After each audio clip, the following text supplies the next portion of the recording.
Hello students, welcome back. Myself Rajnish Gupta. Last class में मैंने आपको IUPAC names of saturated hydrocarbon सिखाया था, लेकिन उसे सीखने के पहले आपको और भी बहुत सारी चीजें क्लियर होना चाहिए, जैसे degree of the carbon, degree of hydrogen, alkyl groups, substituted groups, this all the things. Last class में मैंने IUPAC नेम समझने से पहले एल्काइल ग्रुप क्या होते हैं, एल्किनिल ग्रुप क्या होते हैं, एल्काइनिल ग्रुप क्या होते हैं, इसके बारे में आपको बताया था। आज की क्लास में मैं आपको डिग्री ऑफ द कार्बन्स के बारे में समझाना चाहता हूं। डिग्री ऑफ कार्बन मीन्स कि कार्बन कितने डिग्री का है। Degree of the carbon means you have to decide what is the degree of the carbon. For example, अगर हम देखें तो how many carbons are directly attached with the carbon, उसके base पर कार्बन की 4 डिग्रीज हो सकती हैं। 1 degree carbon, 2 degree carbon, 3 degree carbon and 4 degree carbon. 5 degree carbon कभी भी नहीं होगा। 1 डिग्री कार्बन का मीन्स है कि कार्बन एक ही कार्बन के साथ जुड़ा हुआ रहे, एक ही कार्बन के साथ जुड़ा रहे। जैसे मैं कुछ यहां पे एग्जांपल्स लेता हूं जिसे आपको ध्यान से समझना है। 1 डिग्री कार्बन का मीन्स है कि इसमें एक ही कार्बन के साथ कार्बन की बॉन्डिंग पूरी होना चाहिए। जैसे मान लो यहां पर एक एग्जांपल लेता हूं कि लाइक 1 2 3 4, तो ये कार्बन कैसा है, 1 डिग्री, क्योंकि इस कार्बन की बॉन्डिंग एक ही कार्बन के साथ हो रही है। यहां पे मैं लेता हूं तो ये 2 डिग्री कार्बन है, क्योंकि इस कार्बन से 2 कार्बन सिंगल बॉन्डेड से जुड़े हुए हैं, तो ये 2 डिग्री कार्बन कहलाएगा। अगर मैं यहां पर एक ब्रांच कर दूं तो ये 3 डिग्री कार्बन कहलाएगा, क्योंकि इस कार्बन के साथ डायरेक्टली 3 कार्बन जुड़े हुए हैं, carbon number 1, carbon number 2 and carbon number 3। 3 carbon are directly attached. अगर मैं 4 डिग्री कार्बन की बात करूं तो सपोज ये कार्बन में 1 2 3 4 कार्बन ऐसे जुड़े हुए हैं, यानी कि 1 carbon is directly attached with 4 carbon, 1 2 3 and 4। 4 carbon जुड़े हुए एक कार्बन से, तो this is the example of the 4 degree carbon. In the same compound, even sometimes may be 1 degree, 2 degree, 3 degree and 4 degree of the carbon. एक ही compound में चारों तरह की degree of the carbon present हो सकती है। तो अगर 1 डिग्री कार्बन हो तो उसे हम कहेंगे प्राइमरी कार्बन, 2 डिग्री कार्बन हो तो उसे हम कहेंगे सेकेंडरी कार्बन, 3 डिग्री कार्बन हो तो उसे हम कहेंगे tertiary carbon, and 4 degree carbon हो तो उसे हम कहेंगे क्वार्टरनरी कार्बन। यानी कि एक कार्बन से ही एक कार्बन जुड़ा हो तो प्राइमरी कार्बन यानी कि 1 डिग्री कार्बन, 2 कार्बन के साथ डायरेक्टली जुड़ा हुआ हो तो उसे सेकेंडरी कार्बन यानी कि 2 डिग्री कार्बन, 3 कार्बन से अगर कार्बन जुड़ा हुआ हो तो दैट इज कॉल्ड 3 डिग्री या tertiary carbon. If the carbon is directly attached with the 4 carbon, then that is called quaternary carbon or 4 degree carbon. Is that clear? तो दूसरी जो चीज यहां पर समझना है वो ध्यान से समझ लो। डिग्री ऑफ कार्बन के बेस पर ऐसे ही डिग्री ऑफ हाइड्रोजन भी हो सकती है। जैसे मान लो मैं यहां पर आपको कुछ एग्जांपल देता हूं कि डिग्री ऑफ हाइड्रोजन कैसे पॉसिबल है। अभी देखो, डिग्री ऑफ हाइड्रोजन का मीनिंग है कि यहां पर हाइड्रोजन की भी डिग्री हो सकती है। कैसे? अगर कोई हाइड्रोजन 1 डिग्री कार्बन के साथ जुड़ा होगा तो that is called 1 degree hydrogen. For example, जैसे आपने जैसे आपने लिया एक कंपाउंड 1 2 3, ये 1 degree carbon, this is the example of the 1 degree carbon. ये 1 डिग्री कार्बन है। अब इससे जुड़े हुए 1 2 और 3 हाइड्रोजन है, तो ये 1 डिग्री कार्बन है ना, दिस इज 1 डिग्री कार्बन। तो इससे जुड़े हुए हाइड्रोजन भी कैसे होंगे, 1 डिग्री हाइड्रोजन होंगे, यानी कि उसे हम प्राइमरी हाइड्रोजन कहेंगे। अब इस कार्बन की डिग्री 2 है, ये 2 डिग्री कार्बन है, तो इससे जुड़े हुए 2 हाइड्रोजन होंगे और दोनों हाइड्रोजन कैसे होंगे, 2 डिग्री हाइड्रोजन होंगे, that is called secondary hydrogen. अगर मैं यहाँ पे इसकी बात करूं तो this carbon is 1 degree carbon, that's why all the 3 carbons are 1 degree, all the 3 hydrogens are 1 degree hydrogen. यानी कि 1 2 3 4 5 6 hydrogens are 1 degree and 2 hydrogens are 2 degree. अब बात करते हैं 3 डिग्री हाइड्रोजन की। मान लो आपने कभी ऐसा कोई कंपाउंड ले लिया, जैसे फॉर एग्जांपल 1 2 3, यहां पर एक कार्बन, तो like this is CH3 CH3 CH3 and this hydrogen is directly attached with the 3 degree carbon. यानी कि ये जो कार्बन है वो 1 डिग्री 2 डिग्री और 3 डिग्री है। तो 3 डिग्री कार्बन से जुड़े हुए डायरेक्टली अटैच्ड हाइड्रोजन को हम 3 डिग्री हाइड्रोजन कहते हैं। यानी कि जिस तरह से 1 डिग्री कार्बन से जुड़ा हुआ hydrogen 1 degree hydrogen, 2 degree carbon से अटैच्ड हाइड्रोजन 2 डिग्री हाइड्रोजन, वैसे ही 3 डिग्री कार्बन से डायरेक्टली अटैच्ड हाइड्रोजन को हम 3 डिग्री हाइड्रोजन कहते हैं। बात समझ में आ रही है? एकदम सिंपल सी चीज है, इसमें कोई कंफ्यूजन क्रिएट नहीं करना है और रखना भी नहीं है। Is that clear student? अब क्वार्टरनरी कार्बन एग्जिस्ट तो करता है, लेकिन क्वार्टरनरी हाइड्रोजन एग्जिस्ट नहीं करता है। क्यों? उसका रीजन ये है कि मान लो मैं यहां पे ऐसा कोई कंपाउंड बनाता हूं, तो this carbon is 4 degree carbon. तो 4 डिग्री कार्बन से अगर मैं बात करूं तो 4 डिग्री कार्बन में एक भी हाइड्रोजन डायरेक्टली अटैच नहीं है। यानी कि यहां पर क्या है? CH3 CH3 CH3। तो ये 4 डिग्री कार्बन के साथ एक भी हाइड्रोजन अटैच नहीं है, और इसीलिए हम इसको कहते हैं कि there is not possibility of the 4 degree hydrogen. तो 4 डिग्री कार्बन तो हो सकता है, लेकिन 4 डिग्री हाइड्रोजन नहीं होता है।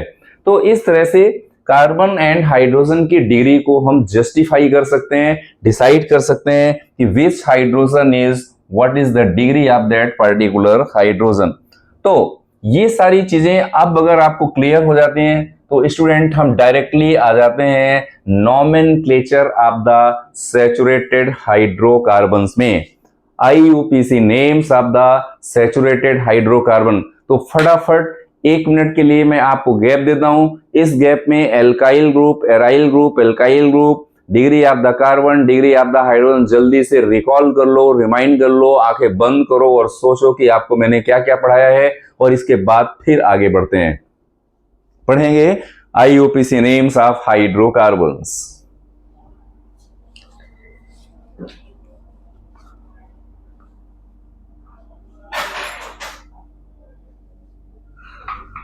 ओके स्टूडेंट, तो शायद आपने इसको एक बार रिवाइज कर लिया होगा। जो बेसिक चीजें अपने से मिसिंग थी उन चीजों को मैंने कवर करने की कोशिश किया है। मैं चाहता हूं कि मेरा एक भी स्टूडेंट इससे दूर नहीं रहे, सारी चीजें उसे समझ में आना चाहिए।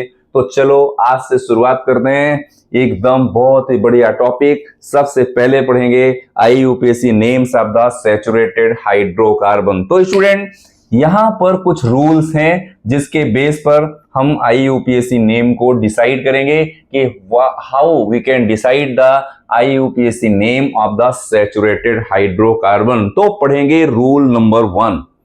रूल नंबर 1 कहता है कि select the longest continuous carbon chain in the molecule, this chain is called the parent chain. पहली बात तो हमें क्या करना है? लॉन्गेस्ट चेन को सेलेक्ट करना है, जो कंटिन्यूअस होना चाहिए, बीच में कोई और एटम लाइक ऑक्सीजन, नाइट्रोजन कुछ नहीं आना चाहिए, और ऐसे कार्बन की चेन को हम कहते हैं पेरेंट चेन। जैसे यहां पर मैंने आपके लिए एक एग्जांपल लिया है कि जैसे आपने 1 2 3 4 5 6 कार्बन की चेन बनाया, इसको आप चाहो तो ऑल लॉन्गेस्ट सिलेक्शन कैसे कर सकते हो? 1 2 3 4 5 6 7 8। तो इसके बेस पर नंबरिंग आप देखो तो 1 2 3 4 5 6 की, यहां पे नंबरिंग 1 2 3 4 5, यहां पे 6 7 और 8 की है। तो लॉन्गेस्ट चेन कौन सी हुई? 8 की हुई। एकदम धीरे धीरे सीखो, बहुत बेसिक चीज है, बहुत मजा आएगा पढ़ने में। लेकिन केमिस्ट्री में अगर ऑर्गेनिक केमिस्ट्री में अगर आपको IUPAC नेम नहीं आता है, मींस आगे के कोई भी कंपाउंड आप समझ नहीं पाओगे। इसलिए यहां पर हम समझेंगे सबसे पहला rule, selection of the longest chain. अब selection of the longest chain का मैं आपको एग्जांपल देता हूं। जैसे आपने यहां सेलेक्ट किया तो 6, यहां से सेलेक्ट किया तो कितना 8। बाकी की चीजें अभी दिमाग में नहीं लाना है, बाकी के रूल्स हम जैसे जैसे पढ़ेंगे और भी चीजें क्लियर हो जाएंगी। अब selection of the longest chain के बाद जो दूसरा रूल है उसमें हमें क्या रखना है उसको ध्यान से सुन लो। दूसरा रूल कहता है कि आपको इक्वल लेंथ की चेन, मान लो आपने लॉन्गेस्ट सेलेक्ट कर ली, इक्वल लेंथ की आपने मान लो चेन को सेलेक्ट कर लिया। आप कैसे उसकी नेमिंग करोगे ये चीज आपको समझना है। क्या करें इसके लिए, अभी ध्यान दो। यहां पे chain with the equal length, मान लो आपको दो चेन दोनों तरफ से इक्वल लेंथ की बन गई, तो क्या करना है, when chains of the equal lengths are competing for the selection, then the chain that has the more number of the substituent, जैसे हमने एल्काइल ग्रुप कल पढ़ा था ना, वो या तो ब्रांचेस इज सेलेक्टेड, तो हमें जिधर से ब्रांचेस ज्यादा मिले उस तरफ के सिलेक्शन ऑफ लॉन्गेस्ट चेन को प्रायोरिटी देना है। समझ आया? एक एग्जांपल लेते हैं। जैसे मान लो यहां पर हम देखें तो 1 2 3 4 5 6, 1 2 3 4 5 6, 1 2 3 4 5 6, तो लॉन्गेस्ट चेन तो कितने की बन रही है, 6 की बन रही है। लेकिन मैंने यहां पर इसको रॉन्ग क्यों किया और इसको राइट क्यों किया? क्योंकि यहां पर सिलेक्शन में अगर मैं लॉन्गेस्ट चेन बनाता हूं 1 2 3 4 5 6, यहां से सपोज अभी हम अगला रूल जब तक पढ़ते नहीं है तब तक उस पर कोई डिस्कशन नहीं करेंगे, अभी सिर्फ इस चीज को समझते हैं। मान लो ये 1 2 3 4 5 6 है। अगर मैं यहां से नंबरिंग करता, फॉर एग्जाम्पल कि मैं करता 1 2 3 4 5 6, तो कार्बन नंबर 3 पर एक ब्रांच बनती, ये वाली एक ही ब्रांच बनती। लेकिन अगर मैं ये नंबरिंग 1 2 3 4 5 6 करता हूं तो एक ब्रांच कार्बन नंबर 2 पर बन रही है, दूसरी ब्रांच कार्बन नंबर 3 पर बन रही है। यानी कितनी ब्रांचेस बन रही हैं? 2 ब्रांचेस बन रही है। यहां पे एक ही ब्रांच बन रही है, यहां पे 2 ब्रांच बन रही है। That's why it is the right one. Selection of longest chain दोनों का इक्वल लेंथ का है, लेकिन ब्रांचेस का नंबर दोनों में डिफरेंट है। तो ब्रांचेस का नंबर जिसमें क्या होगा, ज्यादा होगा, उसको हम प्रायोरिटी देंगे। तो पहला rule, selection of the longest chain. Longest chain selection में अगर इक्वल प्रायोरिटी आ गई तो पहली प्रायोरिटी हमको किसको देना है?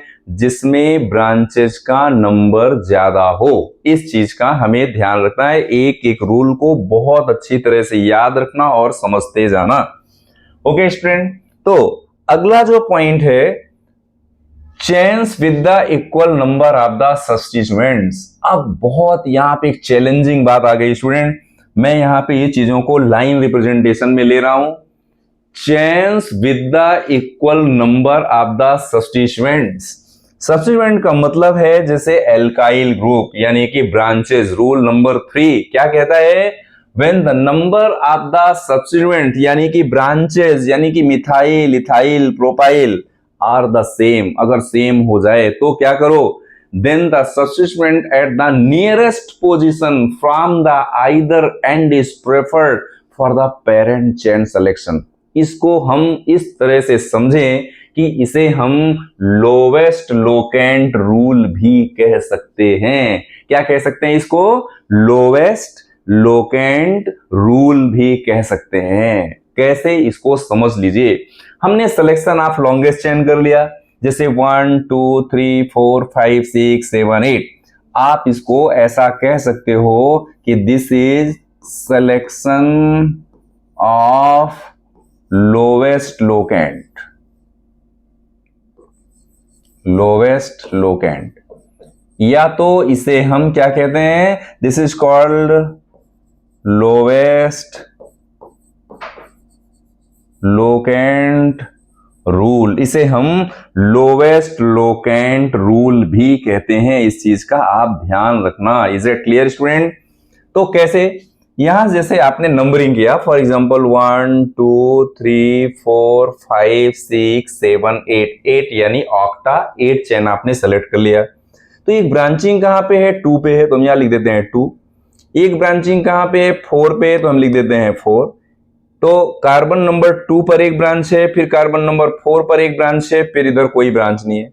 तो इसका टोटल कितना हो गया? 6। अगर मैं यही नंबरिंग यहां से कर दूं, फॉर एग्जाम्पल यहां से 1 2 3 4 5 6 7 8, जो मैंने व्हाइट कलर से नंबरिंग किया उसको जरा एक बार देख लो। तो ब्रांचिंग कहां पे हो रही है? 1 2 3 4 5 पे और दूसरी 7 पे। तो एक ब्रांच हो रही है 5 पोजीशन पे और दूसरी हो रही है 7 पे। तो 5 प्लस 7 कितना हो गया? 12। तो लोकेंट की पोजीशन लोवेस्ट कहां पे आई? यहां पे। इसीलिए ये रॉन्ग है और ये वाला राइट है। यानी कि लोवेस्ट लोकेंट रूल को आपको पहले प्रायोरिटी देना है। तो थर्ड रूल कहता है कि when the number of the substituents are the same, then the substituents at the nearest position from the either end is preferred for the parent chain selection। ये रूल समझ में आ गया? लोवेस्ट लोकेंट के rule को हमको follow करना है। Lowest locant rule को हमें फॉलो करना है, ये रूल ध्यान रखो। और ये कैसे मिलेगा? दोनों तरफ से नंबरिंग कर लो, जहां पे ब्रांच सम लोवेस्ट है उसको फाइनल मान लो। एकदम सिंपल सा तरीका। अगला जो रूल पढ़ते हैं स्टूडेंट, फोर्थ रूल है। चौथा रूल क्या कहता है कि लोकेंट की पोजीशन को कैसे असाइन करोगे? How to assign the position of the locants. कैसे लोकेंट की पोजीशन को जस्टिफाई करोगे, कैसे दिखाओगे? असाइनिंग द लोकेंट्स यानी कि numbering of the carbon chain, है ना? कार्बन चेन की नंबरिंग को आप कैसे करोगे? The branched carbon atom gets the lowest possible position. अब इसको हम फिर से लोवेस्ट लोकेंट रूल से सॉल्व कर सकते हैं। अगर मैं यहां पे नंबरिंग करूं तो 1 2 3 4 5 ही हो रहा है। यहां से 1 2 3 4 5 6 हो रहा है, यानी कि selection of the longest chain तो एकदम परफेक्ट है। अब देखो, अगर मैं ये नंबरिंग यहां से कर दूं, अगर मैं ये नंबरिंग को यहां से कर दूं तो ये कैसा हो जाएगा? ये 1 2 3 4 5 6 यानी कि 6 कार्बन तक की नंबरिंग हो गई। लेकिन क्या है, यहां पर एक जो ब्रांच है वो इधर से 3 पोजीशन पे आ रही है, यहां से 4 पोजीशन पे आ रही है। तो this is the wrong rule for the numbering. ये रूल एकदम राइट है, क्योंकि यहां से जो ब्रांच बन रही है उस ब्रांच की पोजीशन कैसी है? 3 है, जो कि लोवेस्ट है। यहां से कैसी है? 4 है, जो कि रॉन्ग। ये रूल मैं आपको बताना चाहता हूं। Means the number that indicates the position of the substituent side chain multiple bonds are the functional group। उस ग्रुप की पोजीशन कैसी होनी चाहिए? लोवेस्ट होना चाहिए। ये रूल भी आपको बहुत ध्यान में रखना है, इसमें कुछ गड़बड़ी नहीं होना चाहिए, अदरवाइज पूरा का पूरा नॉमेनक्लेचर रॉन्ग हो सकता है स्टूडेंट। अगला जो रूल है उसको ध्यान से समझ लो। नंबरिंग कैसे करना है उस चीज से संबंधित, उस पॉइंट से संबंधित, उस पॉइंट से रिलेटेड ये रूल है, इसको ध्यान से समझ लो एक बार। यहां पे देखो, अभी एक चीज मैं आपको बोल रहा था कि numbering in the presence of the multiple substituent. यहां पर हम बार बार जो एक वर्ड यूज करते हैं सब्स्टिट्यूएंट, उसका मतलब है ब्रांच, जिसे हम कहते थे एल्काइल ग्रुप, एराइल ग्रुप, है ना, वो ग्रुप। अब सोचो, अगर मैं 2 तरह के एल्काइल ग्रुप ले लेता हूं, या सिंपली अभी हम सेम टाइप के एल्काइल ग्रुप्स ले लेते हैं, एक जैसे एल्काइल ग्रुप मिथाइल मिथाइल ले लेते हैं और उसकी नंबरिंग करते हैं। अब देखो तो इसके लिए रूल क्या है? When both the directions lead to tie in the lowest number, choose the direction that give the first point of the difference. मतलब जैसे यहां पे आपने क्या किया, यहां से नंबरिंग कर दो 1 2 3 4 5, तो ब्रांचिंग कहां कहां पर है? 2 पर 2 बार है और 4 पे, तो इसकी नंबरिंग क्या हो गई? इसकी नंबरिंग हो गई 2 पर ब्रांच, फिर से 2 पर ब्रांच और 4 पे ब्रांच। टोटल कितना? 4 तो 6 तो 8 हो गया। अगर मैं यही नंबरिंग यहां से कर दूं 1 2 3 4 5, तो कहां पे ब्रांच हो गई? एक 2 पर हो गई और 2 4 पे हो गई। तो ये कितना हो गया? 4 4 8 2 10 हो गया।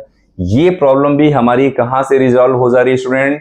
लोवेस्ट लोकेंट रूल से सॉल्व हो जा रही है। यानी कि लोवेस्ट लोकेंट रूल के अकॉर्डिंग ये नंबरिंग राइट है और ये नंबरिंग रॉन्ग है। यानी हमने जो ये नंबरिंग किया है वो राइट है और ये वाली नंबरिंग कैसी है? रॉन्ग है।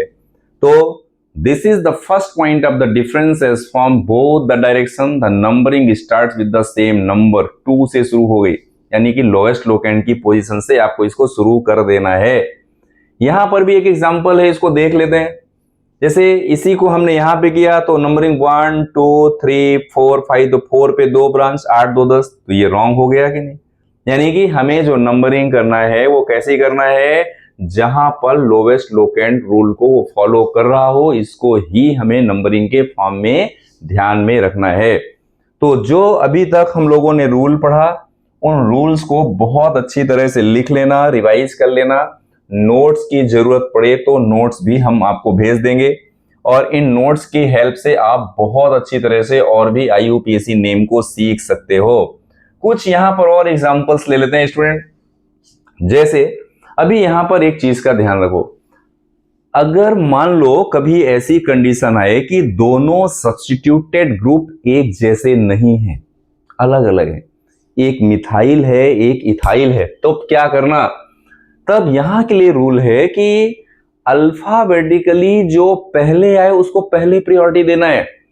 लोवेस्ट लोकेंट रूल को तो फॉलो करना ही है, लेकिन अगर दोनों सब्स्टिट्यूटेड ग्रुप अल्फाबेटिकली अलग अलग हैं तो पहले किसको नंबरिंग देना है? जो अल्फाबेटिकली पहले आए। अब ध्यान से यहां पे सुन लो। जैसे 1 2 3 4 5 6 7 है ना, ये यहां पे 3 पे कौन है? This group is called ethyl. आपको पता चल रहा है ये इथाइल है, क्योंकि ये जो बना वो CH3 था, एक हाइड्रोजन हटाया तो बॉन्ड फ्री होगा, इसने ब्रांच बना लिया। ये जो ग्रुप है दिस इज मिथाइल, ये जो ग्रुप है इसका नाम क्या है? मिथाइल। ये वाला जो ग्रुप है उसका नाम क्या है? इथाइल। अब देखो, अगर मैं इसको ऐसे रिप्रेजेंट करूं तो अल्फाबेटिकली पहले कौन आएगा? ई आएगा। अब दोनों तरफ से ब्रांचेस में काउंट करता हूं तो 1 2 3 4 5 6 7, और यहां से 1 2 3 4 5 6 7, लॉन्गेस्ट चेन तो इतने की ही बन रही है। यहां से भी नंबरिंग करोगे तो भी 7 की बनेगी। तो यहां से ब्रांचिंग कहां पे आ रही है? 3 पे एंड 5 पे। ये भी कितनी हो रही है? 8। यहां से नंबरिंग करो तो भी कितनी आ रही है? 5 पे और 3 पे, तो भी 8। तो दोनों तरफ से लोवेस्ट लोकेंट रूल एक जैसा है। अब हमें लोवेस्ट लोकेंट रूल के बेस पर नहीं, अल्फाबेटिकल ऑर्डर पे डिसाइड करना है। तो अल्फाबेटिकली ई पहले आता है तो उसको हमें प्रायोरिटी देना है, यानी पहले लेना है। तो ये वाली नंबरिंग ज्यादा करेक्ट है, क्योंकि यहां से 3 पर इथाइल है और 5 पर मिथाइल है, क्योंकि अल्फाबेटिकली ई पहले आएगा। तो इस कंपाउंड का आप थोड़ा नेम देख लेते हैं डियर स्टूडेंट।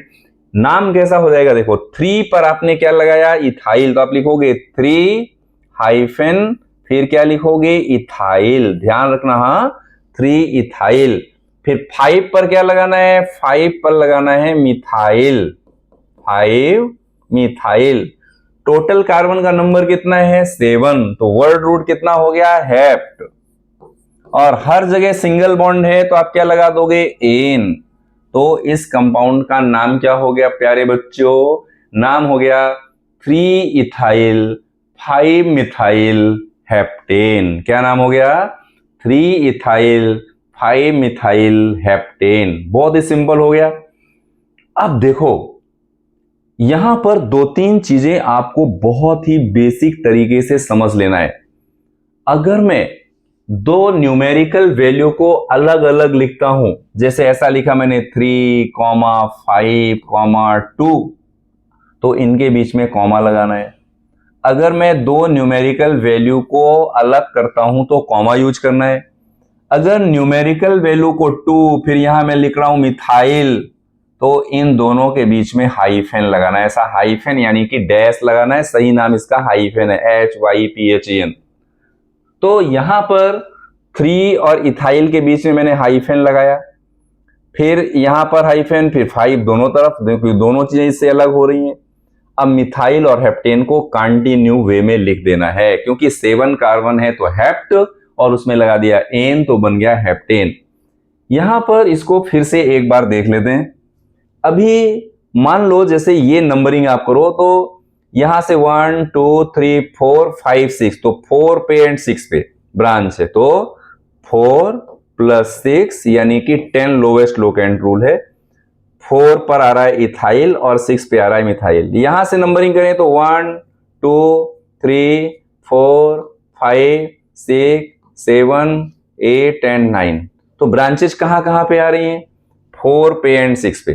तो 4 + 6 ये भी कितना आ रहा है? 10 आ रहा है। तो दोनों के लोवेस्ट लोकेंट रूल तो एक जैसे हो गए। तो फिर हमको प्रायोरिटी किसको देना है? लोवेस्ट लोकेंट रूल तो अब साइड हो गया। अब कौन बचा कि हमें अल्फाबेटिकली जो पहले आए उसको प्रायोरिटी देना है। तो नंबरिंग में आप देखो यहां पे 1 2 3 4 में कौन आ रहा है? इथाइल आ रहा है। तो नेम हम क्या लिखेंगे? यहां पे ध्यान से देख लो, the name of the compound will be, आप 1 2 3 4 तो लिखेंगे हम 4 इथाइल। आप देखो लाइन रिप्रेजेंटेशन में यहां पर 1 और 2 कार्बन है तो ये हो गया इथाइल। फिर कार्बन नंबर 6 पर क्या है? मिथाइल। टोटल कार्बन कितना है? 9, तो हम क्या लिखेंगे? नॉन और लगा देंगे एन तो बन जाएगा नोनेन। This is the IUPAC name of this compound. Is it clear student? तो when the numbering from the either and results in the same set of the locant, then the substituent coming first in the alphabetical order gets lower number. जो alphabetically पहले भी आए, lowest numbering भी उसको मिले, उसको हम सबसे पहले प्रायोरिटी देंगे। तो आज की क्लास में मैंने आपको 3-4 रूल्स बताए। इन रूल्स को फॉलो करना, IUPAC नेम लिखना। कल की क्लास में आपको कुछ ऐसे कंपाउंड्स का नोमेनक्लेचर सिखाऊंगा जिनके लिए कुछ बेसिक रूल्स आपको पहले सीखना होगा, फिर नोमेनक्लेचर करना होगा। कि जनरल जो रूल्स हैं कि कहां पर पोजीशन पे लगाना, कहां पे हाइफेन लगाना, कहां पर डैश लगाना, कहां पे कॉमा लगाना, कहां पे गैप रखना, कहां पे गैप नहीं रखना, वो सारी चीजें एक नजर में पहले आज समझ लेते हैं। कल इसको फिर से रिवाइज कर लेंगे। Numbers are separated from the each other by commas.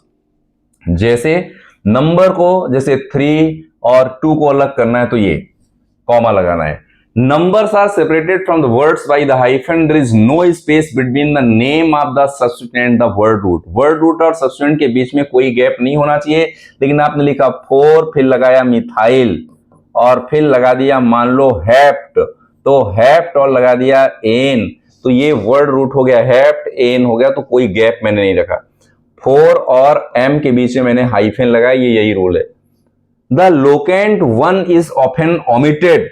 अगर लोकेंट की पोजीशन 1 आ रही तो उसको हमको लिखने की जरूरत नहीं लग रही है।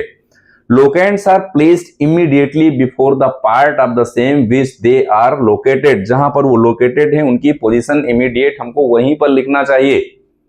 ओके स्टूडेंट, तो कुछ ऐसी सिंपल चीजें हैं जो मैंने आज की क्लास में आपको IUPAC नेम्स हाइड्रोकार्बन में सिखाया। आज के लिए इतना ही।